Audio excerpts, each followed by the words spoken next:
ಯಾವ ಮನೆಗೆ ಲಿಫ್ಟ್ ಇದೆ ಹ. ಅದೆಲ್ಲಾನು ಏಳಿಗೆಯನ್ನ ತುಳಿತದೆ. ಯಾಕೆ ಗೊತ್ತಾ, ಆರೋಗ್ಯ ತುಳಿದು ಬಿಡ್ತದೆ. ಅಂದ್ರೆ ಏಳಿಗೆ ಅಂತಂದ್ರೆ ಏನು, ಆರೋಗ್ಯ. ನಿಮ್ಮ ಹತ್ರ ಎಷ್ಟು ದುಡ್ಡಿದ್ರೆ ಏನು, ದುಡ್ಡು ಮುಖ್ಯ ಅಲ್ಲ ಇಲ್ಲಿ ಬರೋದು, ಯಾವನು ಎತ್ಕೊಂಡು ಹೋಗೋದಿಲ್ಲ.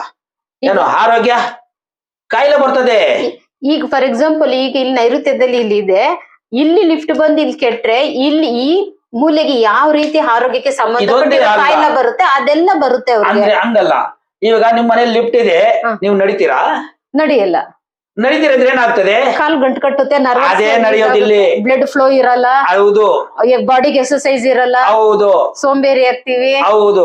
ಅವಾಗ ಏನಾದ್ರು ಕಾಯಿಲೆ ಬಂದ್ರೆ ರೋಗನ ತಡೆಯೋ ಶಕ್ತಿ ಬಾಡಿಯಲ್ಲಿ ಇರಲ್ಲ, ಇಮ್ಯುನಿಟಿ ಪವರ್ ಇರಲ್ಲ. ಅದೇ ನಡೆಯೋದು ಈ ಮನೆಯಲ್ಲಿ. ಅವಾಗ ಎಷ್ಟು ದುಡ್ಡು ಎತ್ಕೊಂಡು ಹೋಗ್ತೀರ ಹೋಗುವಾಗ ನೀವು, ಆರೋಗ್ಯ ಹಾಳಾಗಿ ಹೋಗೋದು ಇದ್ರಿಂದಲೇ.